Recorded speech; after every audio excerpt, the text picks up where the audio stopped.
कि पत्थर मुझे समझता है मेरा चाहने वाला, मैं मॉम हूं उसने मुझे छू कर नहीं देखा, ये फूल मुझको क्या विरासत में मिले हैं, तुमने मेरा कांटों भरा बिस्तर। बात यह है कि कभी भी कंफर्टेबल ऑफिस, बहुत बड़ा ऑफिस, बहुत लेविश गाड़ियां, बहुत बड़े बड़े बंगले, ये सारी चीजें जिसको भी मिलती हैं आराम से नहीं मिलती। जिंदगी में कोई भी कामयाबी हासिल करनी हो उसकी कॉस्ट जो है वो पे करनी पड़ती है। कीमत अदा किए बगैर जूता भी नहीं मिलता। अंडरस्टैंड कर रहे हैं? वो वाला जूता जो ब्रांड ने बड़ा खूबसूरत अंदाज से सजा के रखा होता है, बड़े खूबसूरत से शीशे के अंदर, और आप जब बाय करते हैं तो वो शीशे से निकालता है सेल्समैन, और क्या करता है, मुंह से इसको हा हा करता है और अपनी शर्ट के साथ साफ करके यूं घुमा के आपके आगे रखता है। और जब आप उसकी कीमत अदा कर देते हैं उसके बाद आप उसको अपने पांव के नीचे ले लेते हैं। ऐसा है कि नहीं? तो दुनिया में कीमत अदा किए बगैर, याद रखिएगा, कोई चीज, तो इस सिस्टम के अंदर आप तमाम भी ये वाली सारी कामयाबी हासिल कर सकते हैं जो मैंने यहां आके की। लेकिन दो बातें समझाना बड़ी जरूरी हैं। पहली बात कि मैं आया कहां से था।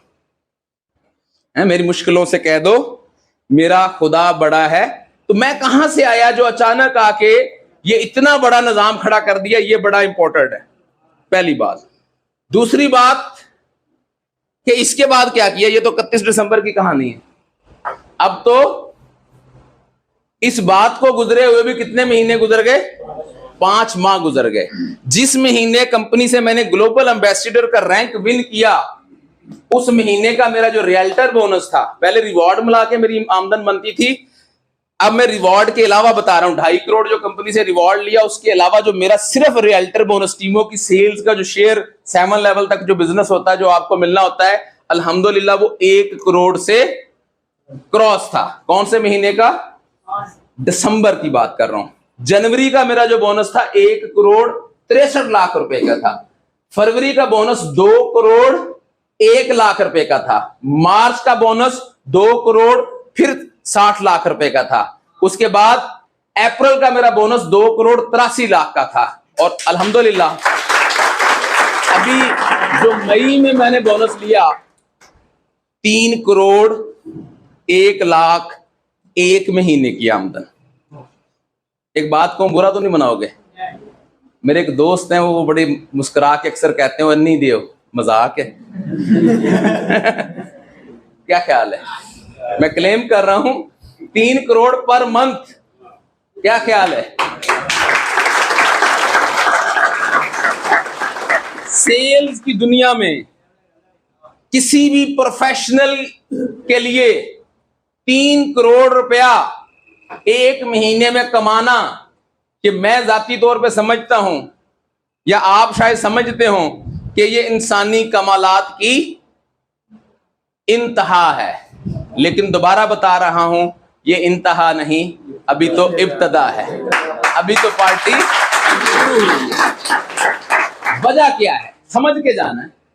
वजह दो, पहली बात क्लियर करूं, मैं आया कहां से था, कि मैं कहां से आया जो अचानक से आके ये कर दिया। क्या मैं किसी मुल्क का प्रेसिडेंट था, या किसी अदारे का हेड था, या किसी यूनिवर्सिटी का मैं डीन था? What was I? मैं क्या था जहां से आके मैंने ये सारा काम किया? तो बेसिकली मेरा ताल्लुक सूबा सिंध के एक पसमानदा इलाके, एक पसमानदा शहर सांगड़ से है। सांगड़ से कोई 12 से 13 किलोमीटर के फासले पे एक विलेज है, पंजाबी कम्युनिटी वहां पे ज्यादा रहती है, तो वहां चक कहलाते हैं। तो चक नंबर 4 जो है वो मेरा आबाई इलाका है, आबाई शहर है। सेल्स एंड मार्केटिंग की फील्ड में, एफिलिएशन मार्केट में मैं 2017 तक रहा और अच्छा काम किया, अच्छी पोजीशन बनाई, एज ए ट्रेनर परफॉर्म करता रहा। लेकिन 2017 में मेरे वालिद मोहतरम की डेथ हुई, तो मुझे अपने फार्मिंग के बिजनेस, हमारा भाई इलाका है, फार्मिंग का बिजनेस है, उसकी वजह से गांव वापस जाना पड़ा।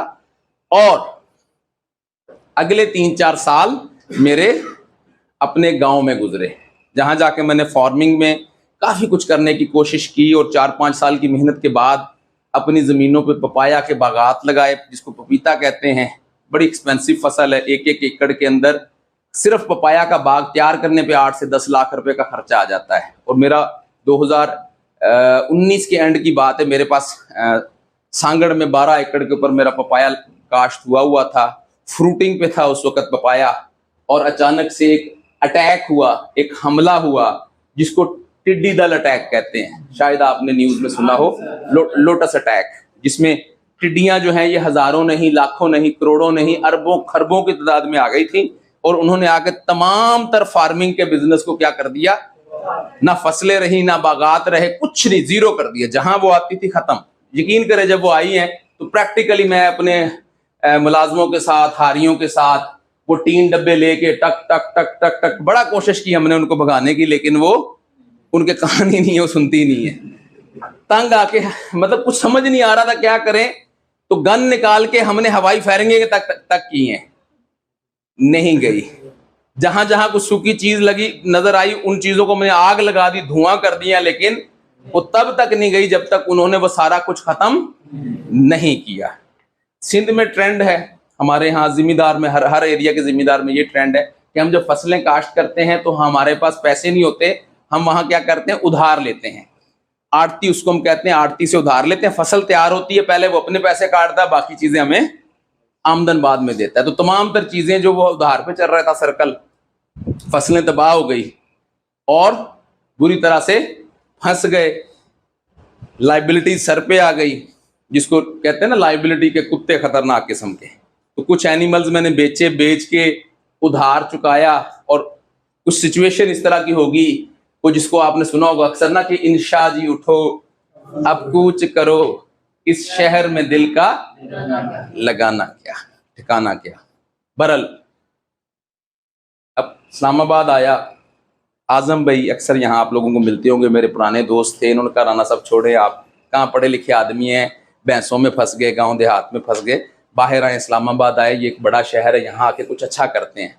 मैं इस्लामाबाद आया, परेशान था, हालात का मारा हुआ था, दिमाग में बहुत कुछ था, करना बहुत कुछ चाहता था, लेकिन बड़ी बुरी तरह से मसाइल में फंस गया। 2013 में वालदा की डेथ हुई, 2017 में वालिद साहब की डेथ हुई।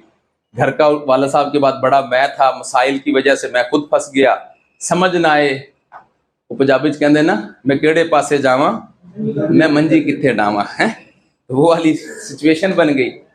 इस्लामाबाद आया, कोई कारोबार समझ ना आए, वाइफ बड़ी परेशान, 2 बेटियां 1 बेटा, वो बड़े परेशान, बच्चे भी के क्या करना है।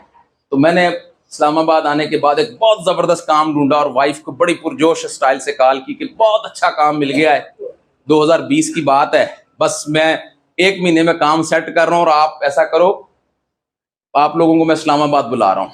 तो 12 कऊ में मैंने शाहपुर से आगे एक इलाका है फुलगरा रोड के ऊपर एक 5 मरले का घर 7,000 किराए पे लिया, एक सिंगल पोर्शन और 2 भैंसें ली, क्योंकि गांव देहात में रह के भैंसों के अलावा यकीन करें नजर ही कुछ नहीं आता था। मैं 15 दिन इस्लामाबाद घूमता रहा, मुझे कोई काम समझ नहीं आया, एंड पे फिर मुझे भैंसें ही समझ आई। 2 भैंसें ली और वाइफ को कहा बड़ा अच्छा कारोबार शुरू कर दिया, आप भी आ जाओ इस्लामाबाद। इनको यहाँ बुलाया और इन्होंने आके देखा, वाइफ मेरी बड़ी एलर्जिक थी फार्मिंग से ना, वो आगे आके देखा, बताया क्या कारोबार शुरू किया। मैं देखो 2 मज्जा, एक टाइम का दूध खुद पियेंगे, एक टाइम का बेच के खर्चे पूरे करेंगे। तो खैर वो 2 भैंसों का फार्म 1 साल 1.25 साल चला। जहां जहां बंदे के होते हैं ना पैसे फंसे हुए हैं, कोई इधर से लेने को उधर से लेने को, किसी से उधार लिए, खैर करते कराते मैंने 6 भैंसे और 2 गाय का फार्म बनाने में कामयाब हो गया। एक टाइम के पैसों से खर्चा एनिमल्स का और एक टाइम के पैसों से खर्चा मेरा और मेरी फैमिली का। ये सिचुएशन थी 2021 अगस्त 2021 तक मेरी ये पोजीशन थी। मेरे फार्म की तस्वीरें, मेरी तस्वीरें, बड़ी बड़ी मूछें, पेंडू स्टाइल, नीले रंग के कपड़े, खेड़ी जूती, ये वाला स्टाइल था। लेकिन आग बड़ी थी दिल में और दिमाग में था कि कुछ करना है। और जैसे होता है ना गांव देहात से लोग शहरों में आते हैं और बड़ी सोच लेके आते हैं कि मैंने कुछ करना है। और अक्सर मोटरसाइकिल मैंने रखा हुआ था, 100 मोटरसाइकिल था मेरे पास। फुलगरा रोड से जब आना ना, शाहपुर के अंदर बाजार है, वाइफ को अक्सर मैंने लेके आना, तो कोई 1-2 लोग वहां 12 के बैठे हुए यहाँ पे मैं देख रहा हूँ। लेफ्ट साइड पे ना दो बड़े खूबसूरत खूबसूरत बंगले बने हुए हैं, बड़े प्यारे घर हैं, वो जमीनों के अंदर बने हुए हैं। तो मैंने अक्सर वाइफ को वो घर दिखाने में, वो सामने देखो बंगला नजर आ रहा है, घबराओ मत, इंशाल्लाह अगले साल हमारा भी इस तरह का बंगला होगा। तो पूरा नाम तो मेरा जाहिद अली राना है, लेकिन निक नेम अली है। तो वाइफ ने अक्सर कहना अली, शेख चिल्ली भी इतनी बड़ी नहीं सोचता था जितनी बड़ी आप सोचते हैं? मतलब मसाइल में फंसे हुए हैं, 6-7 भैंसे हैं, समझ आ नहीं रहा, और आप कहते क्या होगा, 1 साल में इतना खूबसूरत क्या होगा, बंगला होगा। यहां से मैं आया था, बात समझ आई? और यहां से आके मैंने बनाया था द ईगल्स। द ईगल्स नाम से सितंबर 2021 में मैं आया, और मैंने आके एक इंटरनेशनल फिलॉसफी है, उस फिलॉसफी के मुताबिक, एक रिसर्च के मुताबिक, एक इंडस्ट्री के मुताबिक एक ग्रुप बनाया और अपने जैसे लोग ढूंढने शुरू किए। जो भी मुझे नजर आए कि यार जो मेरी तरह से टैलेंटेड हैं और कुछ कर सकते हैं, लेकिन हालात की वजह से क्या हो गया, उनके साथ फंस गए हैं, उनको ढूंढना शुरू किया। और 2021 में ही मैंने अपने जैसे, क्योंकि पाकिस्तान में ऐसे बहुत सारे होते हैं ना, तो ऐसे मैंने अल्हम्दुलिल्लाह को 20-25 ढूंढ लिए, और उन 20-25 के साथ मिलकर प्लान किया कि हम सारे अगर एक दूसरे के साथ मिल जाएं तो हम जिंदगी में बहुत बड़ा काम कर सकते हैं। असल में वो एक इंडियन मूवी है लगान, फारग होता था फार्म पे, काम कोई नहीं था, तो वो लगान मूवी देखी, उसमें देखा वो टुंडे टुंडे हाथ टूटे हुए और अजीबोगरीब किस्म के लोगों ने मिल मिला के क्या किया, एक क्रिकेट टीम बनाई, और उस क्रिकेट टीम के जरिए उन्होंने क्या किया, आपकी जो अंग्रेज सरकार उस वक्त की थी उनको हरा के अपना लगान तक पूरे गांव का जो था वो माफ करवा लिया। मैं बड़ा मोटिवेट, मैंने कहा यार ये लोग जिन्होंने जिंदगी में कभी क्रिकेट नहीं खेली, वो इकट्ठे होकर क्रिकेट टीम बना के अगर इतना बड़ा काम करके, और उस वक्त उन्होंने अपने गांव को मुश्किल से निकाला था, तो ये कर सकते हैं तो हम क्यों नहीं कर सकते, वाई नॉट बी। तो मैंने भी अपने जैसे ढूंढ लिए, खैर अल्हम्दुलिल्लाह। तो उसमें उमैर जफर हैं, अक्सर आपको यहाँ नजर आते होते हैं, आजम हुसैन है, मलक अमजद हैं, हसीब यहाँ बैठे हुए हैं, ये शुरू के साथी हम सब लोग ना। 2021 सितंबर अक्टूबर में हम लोग आपस में मिले थे, तो मिलके हमने एक ग्रुप बनाया था ईगल्स के नाम से, और सोचना शुरू किया कि हमने कुछ बड़ा करना है। एक छोटी सी एप्लीकेशन मिली, उस एप्लीकेशन के ऊपर एफिलिएशन के जरिए हमने कुछ अपने साथ मजीद लोगों को मिलाया, और 2 जून 2022 को बड़े बड़े ख्वाब लिए, और पीछे बड़े बड़े कुत्ते थे लाइबिलिटीज के, हम सब लोग मिलके शामिल हुए थे अल हयात में। और फिर अल हयात में जो काम हुआ, जो रिजल्ट्स आए, ये अभी कुछ भी नहीं है। पाकिस्तान में एक बड़ा मशहूर ब्रांड है कोयटा, जिसको कहते हैं कोयटा होटल पठान का, कोयटा कैफे जगह जगह है। तो 12 कऊ के कोयटा होटलों पे बैठ के, शमशाबाद के कोयटा होटलों में बैठ के हमने प्लान किया 2023, 2024 और 2025, ये 3 प्लानिंग हमने की थी कि आने वाले वक्त में हमारा 2023 ऐसा होगा, 2024 ऐसा होगा और 2025 ऐसा होगा। ये हमने प्लान किया था, और जो प्लान किया था उसके मुताबिक अभी 2023 में जो कुछ हमने करके दिखा दिया है वो भी पूरा नहीं है, वो भी 25% हुआ है हमारा। यानी ऐसा नहीं है कि हम ये किसी जैसा होता है को तुक्का लग गया, ऐसा नहीं है। इन रिटर्न था 31 दिसंबर 2022 को मैंने अपने लिए टारगेट सेट किया था कि 31 दिसंबर 2022 को मैं इस कंपनी का ग्लोबल एम्बेसडर बन चुका हूं। इस सिस्टम में ज्वाइन करके 6 महीने पहले लिख दिया था कि मैं क्या बन चुका हूं, ग्लोबल एम्बेसडर बन चुका हूं। जो मैंने बंगला लिया उस तरह का बंगला, खूबसूरत तस्वीर, अपनी टारगेट जो गोल सेट, जो आपकी ड्रीम बुक होती है उसमें लगा के मैंने लिख दिया था कि ये वाला बंगला मैं ले चुका हूं। बात समझ आ रही है? जो गाड़ियां इस वक्त मेरे पास हैं, ये वाली गाड़ियां तस्वीरें लगा के मैंने लिख दिया था कि ये लैंड क्रूजर में ले चुका हूं, हैवल में ले चुका हूं, ले लूंगा नहीं, क्या लिखा था, ले चुका हूं, ये लिखता था, मेरा स्टाइल ये था। और ये 3 करोड़ पर मंथ जो मैंने कमाया, मैंने ये नहीं लिखा था कि मैं 3 करोड़ पर मंथ कमा लूंगा, नहीं, मैंने लिखा था मैं इस महीने में 3 करोड़ रुपए पर मंथ कमा रहा हूं, मेरे बैंक अकाउंट में 10 करोड़ रुपया पड़ा हुआ है। ये ड्रीम बुक तस्वीरों के साथ मैंने बनाई थी।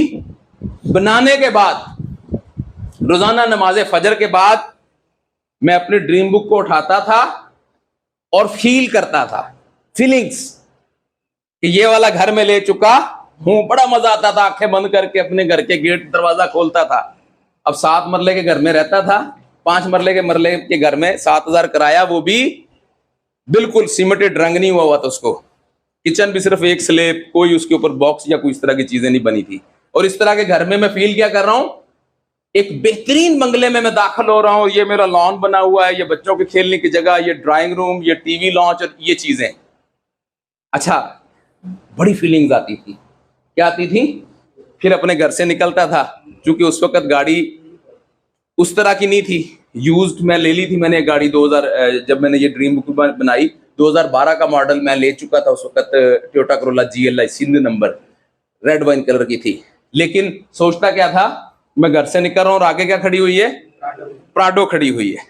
ये वाली जब मैं चीजें सोचता था तो मुझ में क्या आती थी, फीलिंग्स आती थी, इमोशंस आते थे। और यकीन कीजिएगा मेरे हाथों के ये जो बाल है ना, ये भी खड़े हो जाते थे। ऐसी फीलिंग्स होती थी कि यार ये सब कुछ हो जाए तो क्या है, तो कमाल है। और जब ये दिमाग और दिल मिलके कहता था तो ये कमाल है, तो फिर मैं अपने दिमाग को मैसेज देता था, कोई अन्नी दिया, ये मजाक है। बात समझ आ रही है? ये जो तुम देख रहे हो, ये जो तुम लेना चाह रहे हो, कोई अन्नी दिया, रास्ते लब, रास्ते तलाश कर।